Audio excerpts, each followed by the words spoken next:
Cannabis Common Sense, the show that tells the truth about marijuana and the politics behind its prohibition.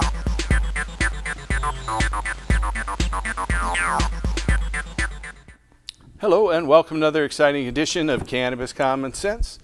We have a great guest for you tonight, Portland mayoral candidate, Teresa Rayford. Am I saying that right? It's Teresa Rayford. Teresa Rayford. Okay. I'll try to get that right. I apologize. Oh, no problem, Paul. And so it's We've good to see you again and have you here on the show tonight. I'm excited to talk to you about your race for Portland mayor and your lifetime of activism. Oh, of course. Thank you. I'm honored to be on the show. This is my second time. Yeah, so this is show 1004. Oh, wow. So we've been at it a little bit over 23 years now. I think I was in like the 400s or something. Yeah, it's been a while. It's been a while. It's hard for me to remember when you've done 1004 shows, it's like, what was that one? I know. But anyway, we have some hip news for you here in just a second, and we'll be back. We have a couple John Trudell music videos. And just stay tuned as we bring on the infamous Dancing Cannabis Leaves. I feel the force.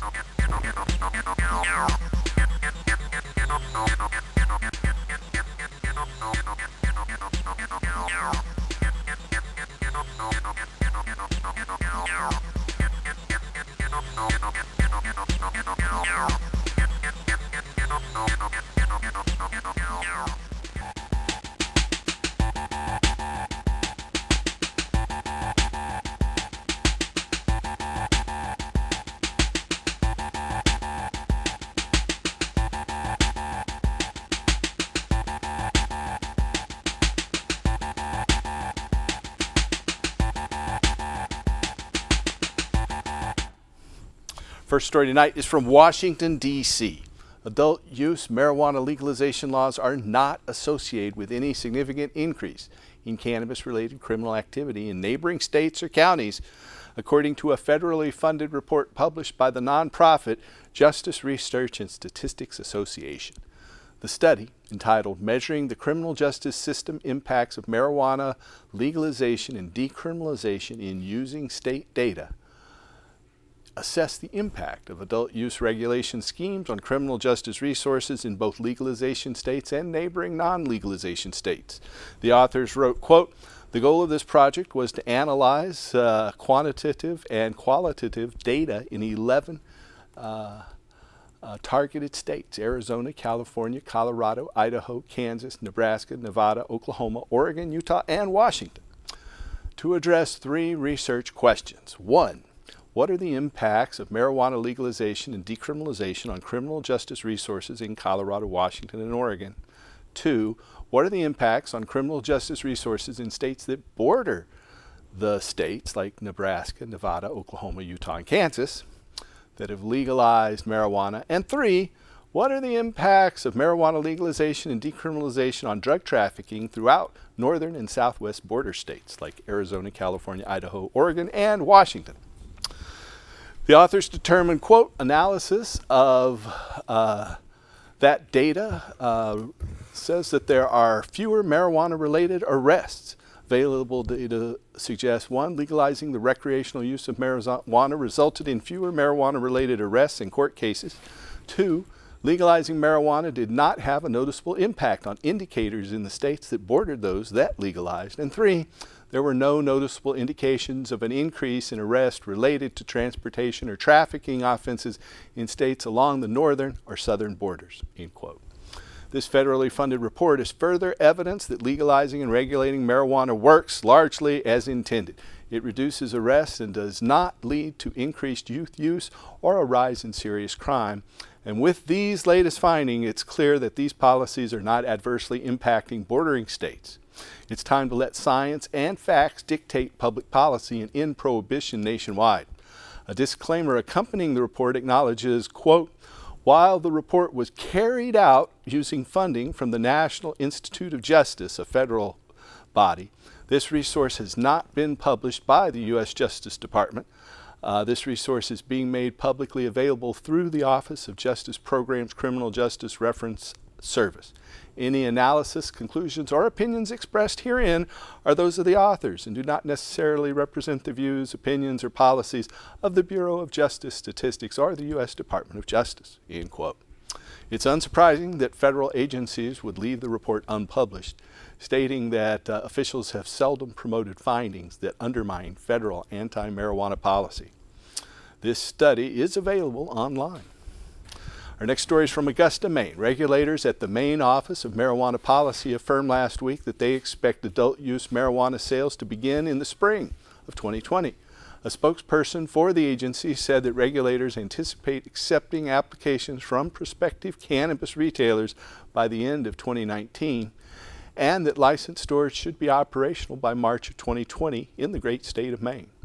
That estimate is consistent with the timeline regulators provided this past June when lawmakers finalized regulations governing state licensed marijuana sales.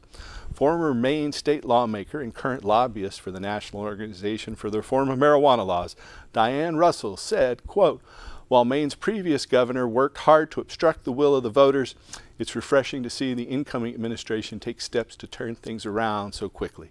After having pushed for legalization while in the State House, I'm excited to see that politicians and regulators are now finally on the same page with respect to fully implementing Maine's adult use cannabis regulations and sales, and that we're on track to open this new economic sector next spring." End quote. Maine voters initially approved the legalization of cannabis sales in November 2016 by passing a statewide initiative, but lawmakers, led by former Republican Governor Paul LePage, a pretty controversial fellow, repeatedly took steps to delay the law's implementation. As per state rules, retailers will not be permitted to sell customers more than 2.5 ounces of usable marijuana and or 5 grams of concentrate in a single day. Seems like plenty to me. The retailers will need to first receive local approval before applying for a state operator's license. Our next story is from New Mexico. A 23-member task force has issued explicit policy recommendations to New Mexico's Democratic Governor Michelle Lujan Grisham regarding the legalization and regulation of cannabis. The report proposes a regulatory framework governing the retail production, sale, and taxation of cannabis. Recommendations by the task force include prohibiting local municipalities from completely restricting cannabis sales, limiting overall taxes on retail cannabis sales to no more than 20%, automatically expunging criminal records, allocating tax revenues to various programs to state agencies, including the state's medical cannabis program, and allowing those with past convictions to participate in the licensed cannabis industry. The New Mexico report's authors estimate that adult use legalization will create an estimated 11,000 new jobs and yield some $620 million in sales within the first 5 years. The report's chairman states, quote, "Together we believe that the framework we're submitting is right for New Mexico. It's clear that both have the necessary apprehension that goes with the venture, as well as the talent to make this happen right away," end quote. Nora Myers-Sackett, who's the press secretary for the governor, added, quote, "The governor will be reviewing the recommendations and the next steps to incorporate the recommendations of this working group into balanced legislation and working to win the support of legislators and stakeholders ahead of the next legislative session," end quote. New Mexico State House lawmakers passed adult use legalization legislation this past spring, but the bill stalled in the New Mexico Senate. Lawmakers ultimately enacted separate legislation decriminalizing low-level marijuana possession offenses. Our next story is out of Sacramento, California. Democratic Governor Gavin Newsom has signed several new pieces of cannabis-specific legislation into law, including a measure permitting for the use of certain medical cannabis preparations by authorized patients while they are on school grounds. California Senate Bill 223, which takes effect on January 1st, 2020, permits parents or guardians to administer non-smoke formulations of cannabis to patients while on kindergarten through 12th grade school campuses. Nothing in the law requires school staff to administer medical cannabis. Several other states, such as Delaware, Illinois, and Washington, already authorize similar activities. Other bills signed into law include Senate Bill 34, which provides tax breaks for facilities that provide free medical cannabis to disadvantaged patients. Boy, we need that here. Assembly Bill 420, catchy number, which authorizes the University of California Center for Medical Cannabis Research to cultivate cannabis for clinical trials, and Assembly Bill 1529, which imposes additional regulations on cannabis vapor cartridges, among other legislation. Our next story is from Toronto, Canada. The daily use of cannabis over 6 months provides pharmacological support for patients seeking to reduce their use of prescription opioids, according to data published in the American Journal of Psychiatry and Neuroscience. 600 chronic pain patients participated in the study. Each of the subjects indicated their desire to taper off opioids over the course of treatment. Patients typically consume between 1 and 3 grams of cannabis per day during the study.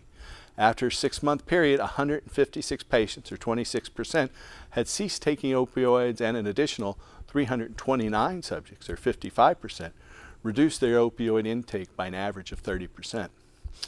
The authors wrote, medical cannabis provided pharmacological support throughout the tapering process and was very helpful to many patients, end quote. The study's authors concluded, quote, the positive results justify further investigation, end quote. Full text of this study, a pilot study of a medical cannabis opioid reduction program, appears in American Journal of Psychiatry and Neuroscience. Our last story tonight is from Vienna, Austria. The daily administration of plant-derived cannabidiol is associated with improved life expectancy in select patients with glioblastoma, or brain cancer, according to a case series published in the journal Anti-Cancer Research. Austrian researchers assessed the use of CBD in 9 patients with glioblastoma multiforme, or GBM. The patients were administered 400 milligrams of CBD daily in addition to conventional anti-cancer treatments. The authors reported that all but one of the subjects remained alive, quote, with a mean survival time of 22.3 months, end quote, longer than would typically be expected in patients with the disease. The authors concluded, quote, preliminary observations suggest a potential role of CBD in the treatment of glioma, end quote. 2 previous reports have shown that CBD elicits a clinical anti-cancer response. However, those studies did not assess survival rates. A 2017 study reported that brain cancer patients treated adjunctively with both plant-derived THC and CBD experienced greater 1-year survival rates compared to controls. This study, called, quote, Concomitant Treatment of Malignant Brain Tumors with CBD, a case series and review of the literature, appears in this month's edition of Anti-Cancer Research. That's the end of our hemp news segment for tonight. We have about a 3-minute video that we recorded almost exactly 4 years ago on October 17th, 2015. This is the last song from the last show that our friend and hero John Trudell performed at the Portland Hempstock Festival on October 17, 2015. We'll be right back. Don't just take my report. Listen to what the National Hero Conference Jefferson Hair Pie has to say. Hey, that's right, man. You know, really, man. Wild seed, Really down, you know. life, seeding life. And the earth is our mother, and the land is her flesh, and the water. One dog, man. They look at me and say, Roach. Is her milk, and the oil is her blood. Say that in there. And You know we that's not. are Hey, her man, children. what you want now? Good grammar, good day. In this land we come from, We'll keep on. Remember, folks, this earth Acapulco we're gold, made the of. herb superb. Long in the leaf and short in the can. with us as Them future little seeds that ancestors, you don't need. given Acapulco gold is. responsibility to live. We are the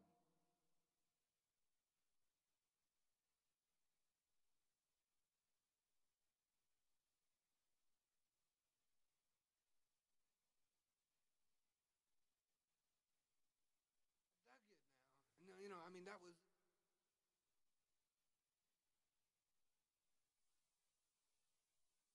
of the land, same with the sky and the air we breathe.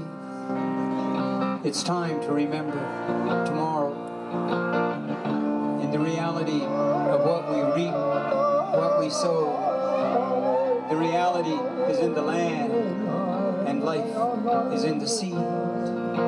Seed has memory, memory of life. Wild seed memories, keeping alive, alive, up close, face to face with the destroyers and their synthetic seed without memory, toxic poisoning land and minds, disregarding well-being into maximizing profit, abandoning children to massive debts, making the price of freedom unaffordable at the expense of the many to benefit the few. Like a spreading mad human disease, chaosing minds with liars' promises, seeding old fears with new fears, living in the world of the money man. It's time to think our way out of what we believed our way into. How can we show respect to life if we don't use our common sense? Wild seed, life, seeding life, and the earth is our mother, and the land is our flesh, and the water is her milk, and the oil is her blood, and we are her children.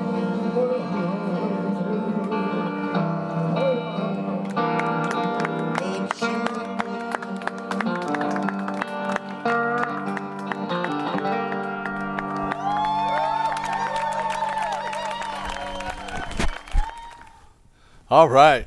Welcome back to the show, Teresa. It's been a long time. Oh, it's been a very long time. 10 years or something. It's been a while. It's been a while. We've been getting older, slowly but surely. That's what happens. Better. When you're That's true. We're That's getting true. better.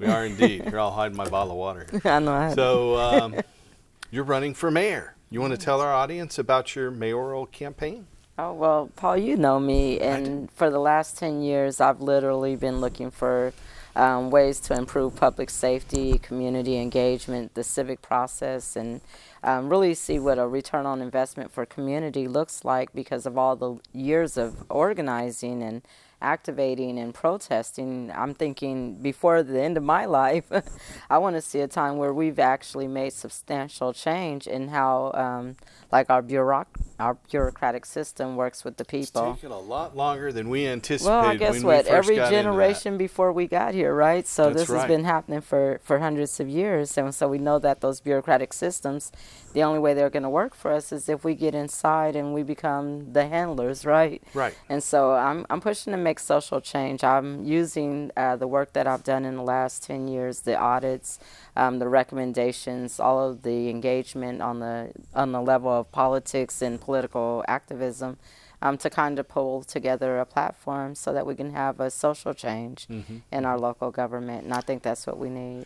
There's been a homogenous structure of the local government for much too long. I strongly supported Joanne Bowman Hardesty's election to the city council, and I was very happy to see her in that position now. She's starting to make some changes. But wasn't she the first person of color on the... Well, we had Charles Jordan, who was the police commissioner and city commissioner, and he was slated to be the first black mayor until that police incident with the possums back in 1981. Okay, and that was before I moved here. Yeah. So I moved here in '84. Yeah, well, we had police officers dropping dead possums off at my grandparents' restaurant back in 1981 as a racial intimidation against their business, and Charles Jordan at the time, who was friends with my family, basically as a police commissioner was like, hey, we have to investigate this. We need to do something about it.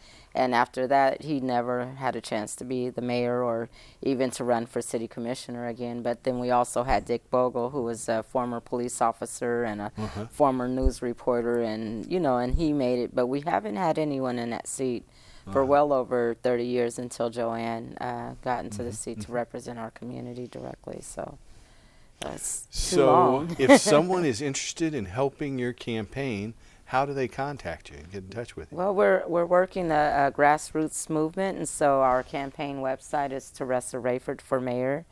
We also, if people want to make donations, we're using Act Blue as a process, and that's rayford2020.com.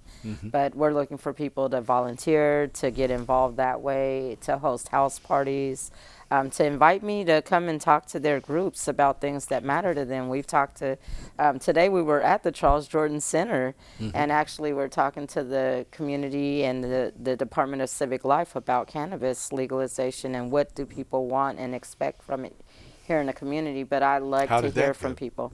It worked good. I brought some information for you to go over it so that you can have it in your leisure. But they're just really looking at ways to engage with the community to figure out what they should be doing with the money that they're currently taxing us for, because we know as taxpayers in the city that the money that we thought was going to go into education and drug and alcohol treatment and housing and jobs, that it's all going into the Police Bureau for Public Safety. So having community members sitting around and speaking about what public safety looks like to them can kind of change the paradigm of what that looks like when they start spending our money. I know that they have ignored us in terms of the medical marijuana patient movement. They've just been ratcheting up the price and ratcheting up the regulations. And they're saying that this new tax has nothing to do with it, but what I was noticing in the documents, that they were referencing medicine as a way to make it competent and also to destigmatize it. And so my thought is that if we're really wanting to utilize the legalization to destigmatize the use of patients, then we need to do that and not just have it as lip service and not cut out patients when it comes time to do engagement. And so right now, I mean, we know that we can't trust everything that comes out of the mouths of bureaucrats, but what we do also know is that engaging in the process and working with community to have them be educated, that way we can actually hold them accountable. And part of what I'm running for is to get some of that accountability out of this process. Last year, 78%, well 79% of the money that came through legal cannabis taxes went to the police. Went to the police. No drugs, no alcohol treatment, no houselessness, no jobs, no education, no food. We lead the nation in illiteracy for children. We lead the nation in sexual violence against women. We lead the nation in houselessness. So why wouldn't we be putting some of that 79% of our revenue for something that we all work together so that we wouldn't have our patients be stigmatized? Why are we acting like it's just for recreation and entertainment? You know, there's been a tradition in Oregon up to 2014 that the legislature keeps its hands off of initiatives that the people pass and give them. But in the case of marijuana regulation, they threw that out the window on day one. And the same thing was true with our initiative in 2012 as well. The state just doesn't want to accept this. And, you know, Oregon could be the leader in the national cannabis industry, and it should be, because our quality is better, our climate's better, but our production's better, but this over-regulation in the name of stopping diversion has no effect. You know, they have us put these very expensive computer RFD tags on every marijuana plant and every marijuana package, and we have to weigh the plants when they're wet and then weigh them again when they're dry, and then notify the state that we're going to transfer it to a patient as a medical grower only, then notify the state that it's being given to a patient, and then notify the state again that it has been given to a patient.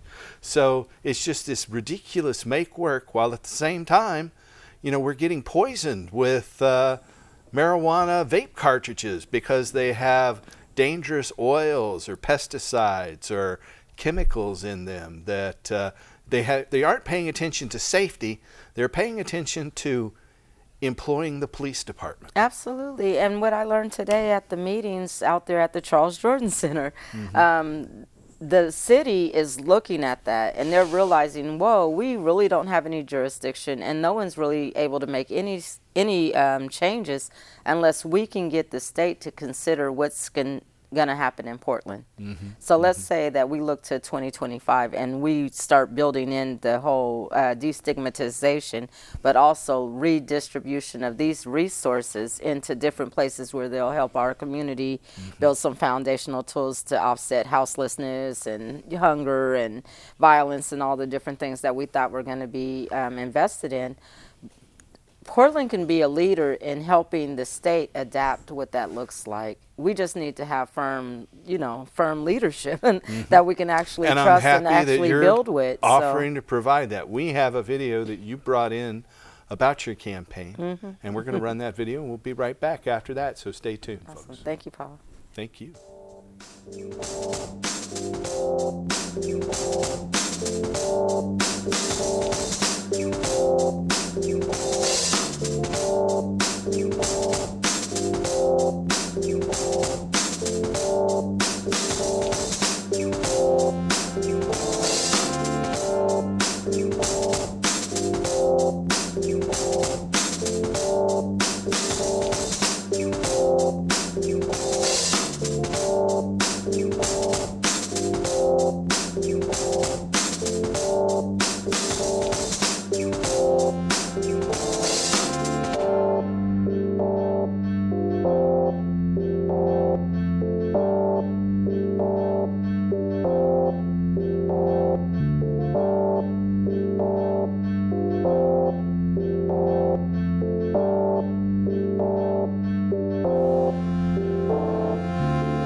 So they're just giving that out. So that's a great commercial, talking about public consumption sites. And you want to talk about any of the policies that you advocate there? Yeah, well, I went to this event the other night. I'm not going to name the college because a lot of my friends are boycotting the campus right now.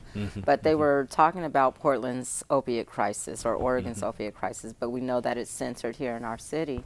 And when I think about safe consumption or public consumption or safe access, I can't not think about the opiate crisis, and especially when you just shared news about the statistics of people that are actually being helped with the use of cannabis to offset their dependency on opiates. I'm thinking around the whole centering of what's going on in our city right now and where we want to be innovative later. We have to do something about safe access to marijuana. We have to make sure that families have access to it, and we also need to make sure that medical patients that live in public housing are not suffering needlessly because they're not able to utilize it in the spaces in which they live, or even in proximity in places where it might be safe. My uncle right now, he has cancer and lives in public housing, and he's to the point where now it's hard for him to get up and out of the house, and he's suffering. And it's needless suffering, because we've said that we want to destigmatize it, and I know that public housing is funded through the federal government, but it's the same thing. The Oregon courts have ruled that the smell of marijuana is not offensive, and in fact, some people like the smell of marijuana. Well, they're saying that our laws, our clean air laws, though, we cloud ourselves on saying, hey, we passed these clean air laws back in the 80s, but in the recent years, we've heard about the glass in our air. We know that we have the worst air quality. So again, they're using legal mandates and legal precedent to kind of offset the opportunity for us to build inclusion. And we know that it's lip service. We know that money changes the game. We know that when we build a marketable plan or a developed opportunity to do this work, that they will buy into it, because right now they don't have any idea. I sit at the tables. The people that are at the tables are not directly connected to the issues that people are suffering from. So when they're thinking about solid solutions, they don't include those barriers that were existing, that we're dealing with, that a lot of people have to. Yeah. Communities of color have been disproportionately impacted by drug laws, and that was the purpose of the drug laws. That's what Richard Nixon said when he implemented the war on drugs in 1972, is it's a way to disenfranchise African Americans and other minorities and people who are nonconformists, take them out of the ability to vote. And now we see mainly Republicans, almost exclusively Republicans, all across the nation repressing votes by eliminating African Americans from the voter rolls. I think we would have a governor in Georgia and Florida that are African Americans if they hadn't Oh, repressed the vote. We never would have had George W. Bush or Trump here if they hadn't suppressed the vote in Florida and Wisconsin and Pennsylvania. So they've gotten ahead by cheating. And so we got to stop that somehow. And one way is to financially empower communities of color. Absolutely. And we could do that through the cannabis industry if we had equal access. And, Exactly. you know, instead we've seen, you know, foreign interests come in to take over our market. Well, we've seen exploitation, and anytime we bring up a racial opportunity to build equity or equality, we are always using it as a propaganda stop to exploit that issue. I mean, I don't see a return on investment through even any of the resources that are coming through the city. They were like, oh, well, we have this grant process that people can use to, like, you know, talk about safe riding and things of this sort. And I'm like, to me, equity after incarceration, after mass incarceration, after massive criminalization and humiliation, it looks like education. It looks like building scholarships and mandates for children to be interested in science and agriculture and engineering. I mean, it looks like really building and developing innovative ways for us to take part in the industry in a way that we want to. I And mean, in some states they have done that. I mean, if you look see in it happening. California, We're not doing it here. we aren't doing it here. We're not doing it here. The people that are leading the effort don't have those type of ideas, and the No, people in fact, they receiving want to the benefits. stop other people from entering the market. And that seems to be the way they want to regulate who gets make in sure the market. no one can afford to enter the market. Yeah, and they vet us. I mean, when we talk about being black in Portland, it's a vetted situation because we have silos here and because we have this intention to do better, but we're not there fast enough. Sometimes they'll just bypass the people that are doing the work and just grab someone and say, hey, this is what's happening. And I've seen it happening. We were talking earlier and they said, well, we're going to teach kids that are coming through the high schools that are disadvantaged how to work in a dispensary. And I'm like, why not get them a scholarship to go to school so that they can How be to own a you know, dispensary exactly, instead of work in it. You or know? learn about agriculture, or learn about the science of this industry, or learn Or about hemp. the health, Like or, this hemp fuel or go to and school hemp for fiber. medicine and learn Yeah. about how we can engineer and build more innovation, but make us really a part of the priority of the educational model that's going to get us where we want to go. Let's stop having it be so one-sided to where only rich people have access. Because, I mean, they came up off of the legalization of it Yeah. after medical was legalized, and now we've I had left 'em come and people rob with me. disabilities behind us. As you probably know, they came and just took everything in my I life. know Even it. our medical garden, where we grew free marijuana to give away to people, they took a piece of property owned by our Oregon nonprofit that they never paid a penny for and just gave it to them because we couldn't afford a lawyer. And I told him today, I said, what happened was you used the legal mandate of medical access to bring in recreational access and to make it legal, and you left everybody that was sick behind. I said, how do you use disabled people and people that needed it for medically necessary reasons, and a lot of people that were living in fatal situations, and leave them behind as we legalize it for recreation? We have a video that the Oregonian made with you talking about the movement not to shoot African American people. Police and other, brutality, right. anything you want to say in terms of introducing that video? Speaks for itself. It speaks for itself. Okay, we'll be right back after you, this Paul. little video. Thank you, Therese. We already knew that America was racist. We already knew that our politics and our policies were corrupt, lacking integrity or ethics, and that we could be exploited because as a black American, I've been exploited the entire time that I've been alive. I know from my grandparents and everything that I read in history that that's the way that our country treats people like me, but I didn't think that when Trump became president that people's reaction or response would to further erase us. I thought that that would build unity, solidarity, and would kind of unify movements, but it was just really infractious. To me, the culture became more unsafe for people of color, especially organizers that had been on the front line, that had invested a lot of time and energy into building movements because we were easily to identify.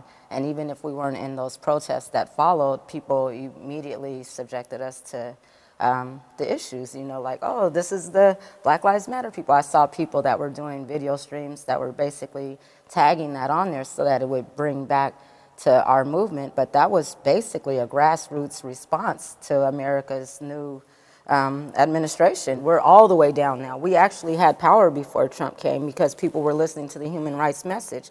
After that, we became less human because our message wasn't the right message. I think people are hustling. I think they feel like if they go out with their brands and their logos and they do that and they stream that, they can basically get money to say that that's called community engagement. And again, to the detriment of those most marginalized communities that are actually looking for that engagement. If activism doesn't lead to advocacy, and I mean direct advocacy and engagement with community, then it's actually just exploitation on another level. And again, to the detriment of people that are actually victim survivors of trauma that are putting their bodies on the line. We have families that going to an activist meeting and protesting white supremacy and not protesting it in your community or knowing your neighbors. That's not, there's a big difference. Yes, there is. We got to thank the Oregonian for the fair use of their materials there for non-commercial purposes. Their edited materials. Yeah, they probably took out some of the best parts. I don't even know what I was talking about. Right.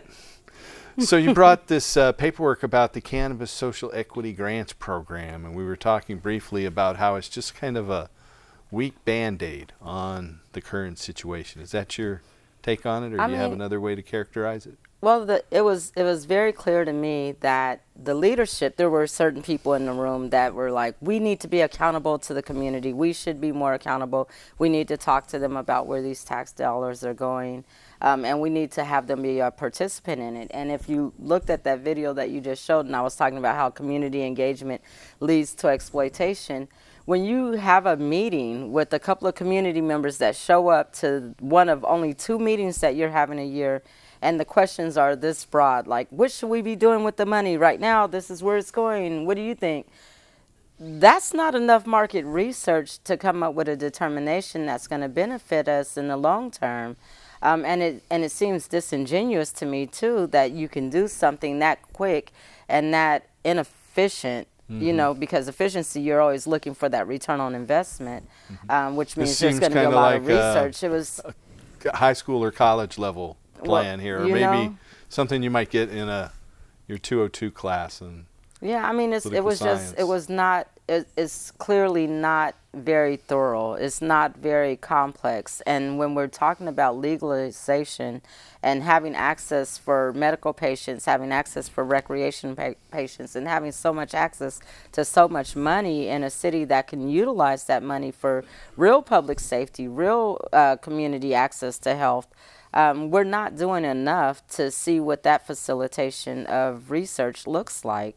Mm-hmm. I'm all for spending money on research and getting information that we need, and then bringing that information to the community so that they can make determined decisions based on information, but not just throwing questions out there along with a nice meal and a 1.5-hour session to go over those priorities. Mm-hmm. I think that we should be doing more. We should fight to get more done, and really just so that we can have more access to spending some of the money that's coming through. Because if we were putting it back into health and education, I think that we'd be looking at a better, safer community. I don't think that ignoring our health issues and the houseless issue and putting it all into law enforcement. You know, why aren't we putting it into community mental health services instead of leaving that to the police? That's what we were asking them for. Right. When we were fighting to get it legalized, when I was out there walking the streets and, you know, making the phone calls and getting people to realize that we were destigmatizing it so that public consumption wouldn't be, you know, a criminal act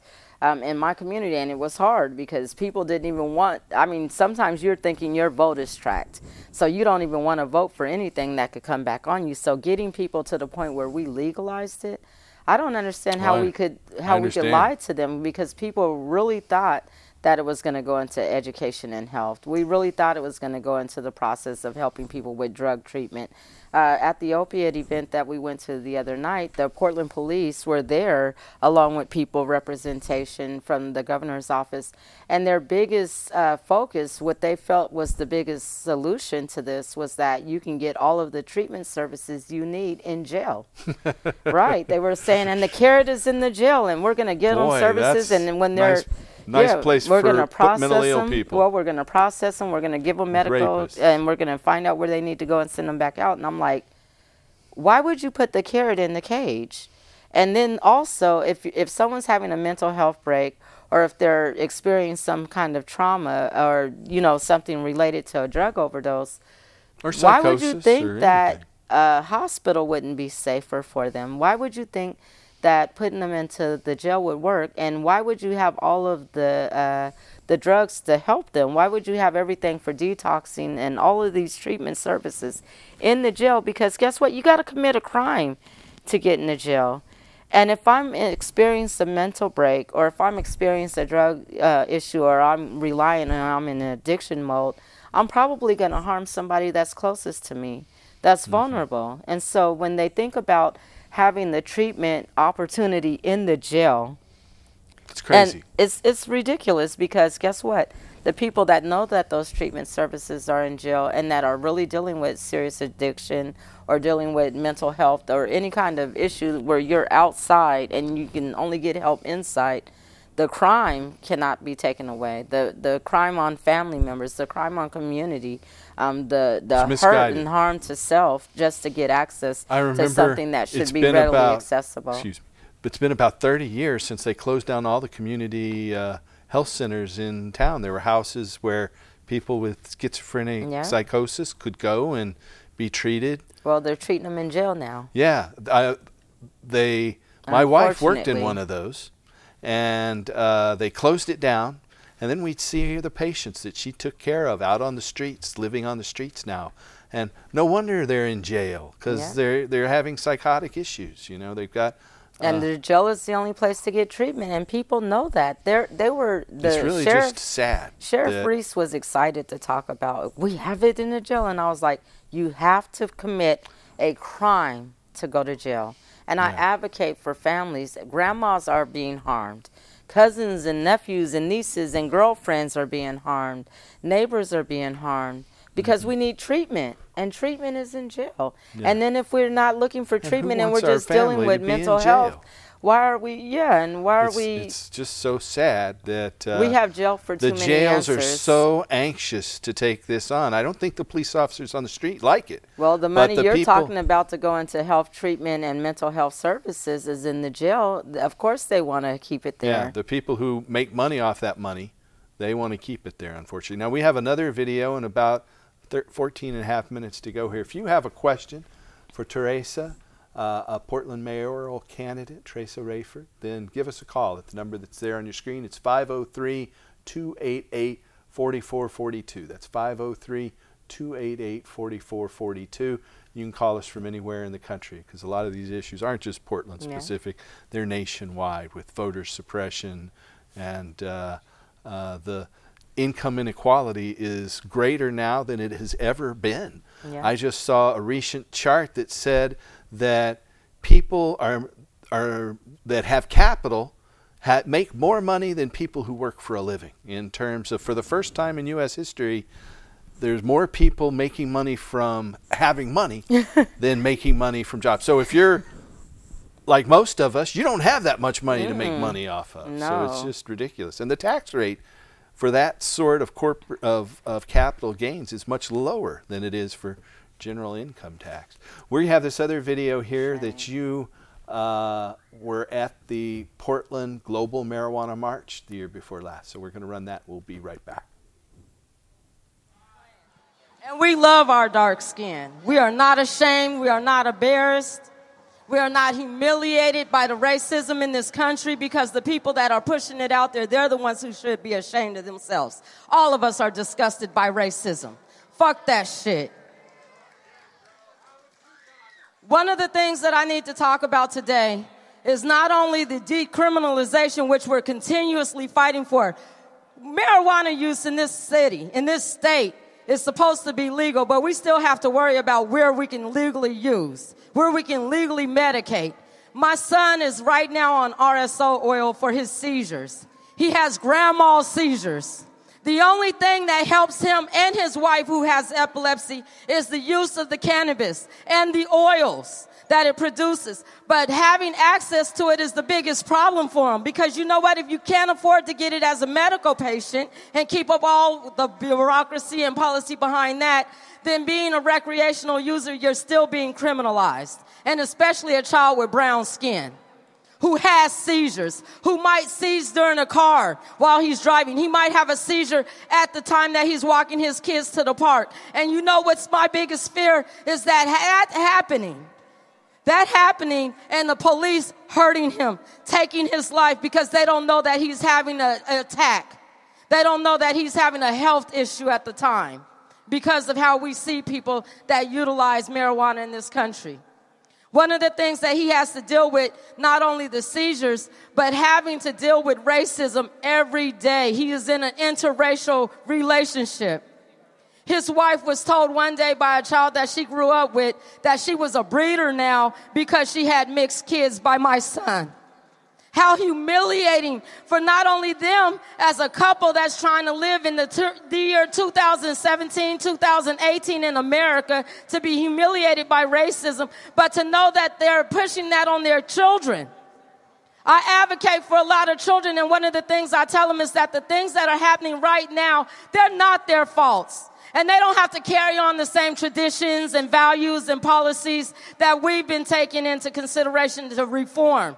They need to break these systems. Fuck reform. It's time for reconstruction. And when we talk about reconstruction, we know that it doesn't take rocket science to make outside public consumption a thing. We know that it adds to the value of public safety because people don't have to hide what they're doing when they're trying to deal with the girls of today. All of these ills that we're dealing with, all of the things that are creating PTSD in all of us. If you didn't have PTSD before the Trump inauguration, you got it now. I was in the hospital watching it on morphine, dying, coming out of a surgery, and I knew that we were in for a fight. I got out of that hospital ready. I got out of that hospital. I connected with the ACLU. I connected with Indivisible Oregon. I connected with my community, and we kept moving. Because the fact that we're getting tired of fighting, it doesn't mean that we're losing. It just means that we have to be more innovative in the way that we do our outreach. Everybody should be on the front line. Nobody should be behind. We don't have saviors in this movement. We have allies. We have comrades. We have people that feel the same way that we do. And the only thing that is in between us is legalities. People think that speaking out, freedom of speech, that's violent. People see it as violent if they don't control the conversation. We have right now, with the legalization in the state of Oregon, the opportunity to change that conversation. This industry is making money. That money can be used for our education. And I'm not talking about only the education in our schools. I'm talking about political education. When our numbers and our neighbors understand the value of what we're talking about, when we need to continue to influence policy, when they become the allies in this fight, we will win. When we invest in elected officials that understand the priorities when we talk about public safety and marijuana use and not having our children be tased and chased and shot for having a joint or a pipe in their pocket, when they understand the value of integrating what they believe is a better future into what we're talking about, having access, liberation, then that's when those things will change. Put your money in this industry where our future needs to be. Give our children access to the guidance that they need. Give them a blank slate. Let's make something that matters happen. We don't have to propagate the falsehoods of the people that we elect that come to us with lip service. Vote them out. Vote them out. If you don't trust them, don't give them a chance. We in this industry, we understand what second chances look like, and we haven't gotten them from an elected leader. We haven't gotten them from a political relationship or legislation. They just keep putting our ideas and our thoughts and our necessities on the back burner. No more. I'm trying to see a revolution. I remember when New Approach and Anthony Johnson, when all of that was happening, and I was standing on the front line as a candidate for Multnomah County because I understood it to be a health necessity. I understood that having access to it, that it would decrease the necessity for our courts to deal with us on a criminal level. And it would encourage our health departments and our health resource operators to utilize it as a leverage where there is no opportunity for those that do not have access to the health care that will make us healthy. We know RSO works. It's on the record. It works. We know that legal consumption, if done properly through our process, don't let somebody who's never used weed tell you how to policy it, how to legislate it, how to make it right. We know it's normal for us. We don't want to be normalized by their bullshit politics. So let's create what we need, and let's do it together. Smoke. Thank you, Teresa. That was great. That was great. So we talked briefly. Use it against me? No, I'm just playing. No, we'll use it for you. You know, it's this paper you brought us from the City Auditor's Audit Service says that out of the tax revenue from marijuana, the adult use, I don't like that term recreation because this isn't basketball or swimming, you know. This is the adult use. They don't talk about recreational alcohol. It's propaganda language. Exactly. It's derogatory, and that's the point. They don't talk about recreational alcohol use. You know, it's social alcohol use. Recreational alcohol use is like binge drinking, right? You know. So it's just pejorative to right off top. But this says that 79% of the money from marijuana taxes is going to public safety, primarily the police departments. 16% is going to small business and prohibition effects, and only 5% is going to drug and alcohol programs. So that is just wrong. It's disgusting. Yeah. And that's the numbers. Those are our numbers. They're right from the city auditor. And the audit is bigger than that. That's just a shot of what you have to see. But who are we? This is not what I voted for. No. And, you know, what they put on the ballot wasn't as good as it could have been. We got sold a bill of goods. You know, we had a really good measure on the ballot in 2012, and the forces that be, primarily the Drug Policy Alliance, came in and pushed us out of the way and put their own You know, I sat in on drafting some of the early stages. Is that this one right here? Or is that another one that... No, I'm talking about Measure 91 back then. New Approach. That was, you know, we were trying to put our initiative on the ballot again then, and we got pushed out of the way and attacked on many different levels. Part of that's why I lost my company and our grow house and everything, is because of a multi-prong attack. But that's why we need more political education, because if we knew what we were voting for, if we knew what we were showing up for, and if we understood the dynamics behind it and the complexities, they couldn't fool us. They wouldn't be able to divide and conquer. The people who came in and attacked me, they even contacted the cable access TV studio and sent them a letter saying that I am a racist person and the show should be taken off the air. They tried to stop this TV show.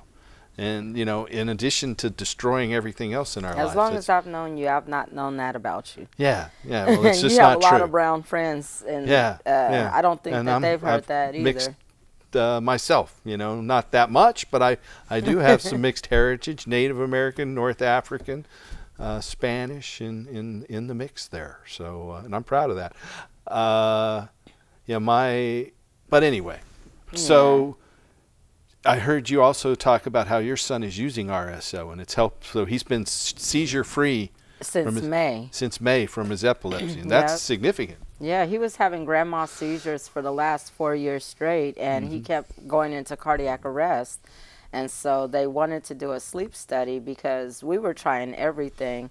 And he didn't like the medications that they were giving him. One of them made him feel very depressed and suicidal. Another one had him sleeping all day, and he couldn't eat, and he was always being nauseated. And so the RSO has helped turn that around. The RSO started helping turn that around, and when he realized that that was actually giving him some kind of respite and relief, that we were able to talk him into doing a sleep study, because he basically had gotten his life together. Him and his partner had decided that he's going to die.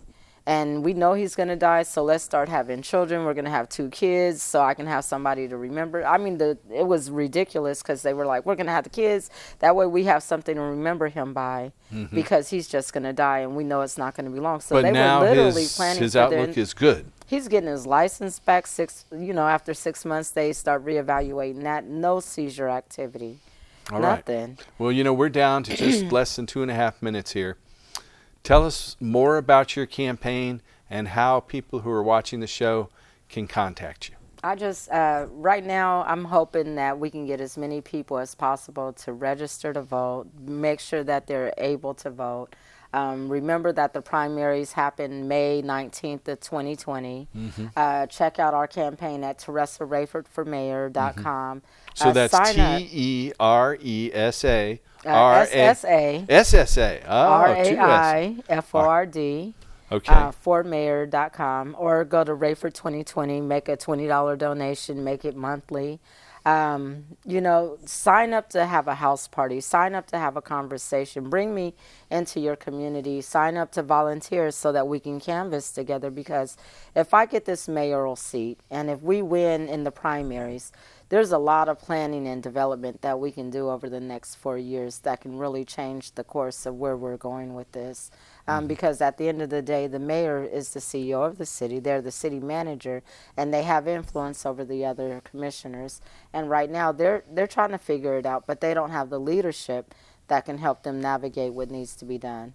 All right, Teresa, I really appreciate you coming on our show tonight. We'll have you back again at least once or twice before that primary. Absolutely. And thanks for doing it. We will be back next week, so tune in for that. And we have another brief video of John Trudell's band, Bad Dog, Quiltman Mark Shark, and Tiwani doing a tribute to John Trudell. We're going to go out on that. Thanks for watching, and help us restore him. Yes.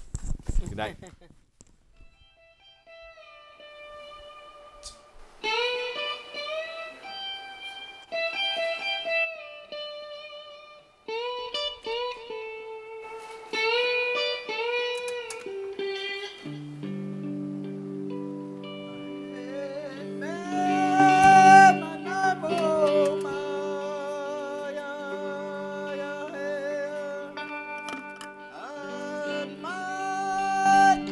You can wave the camera ready.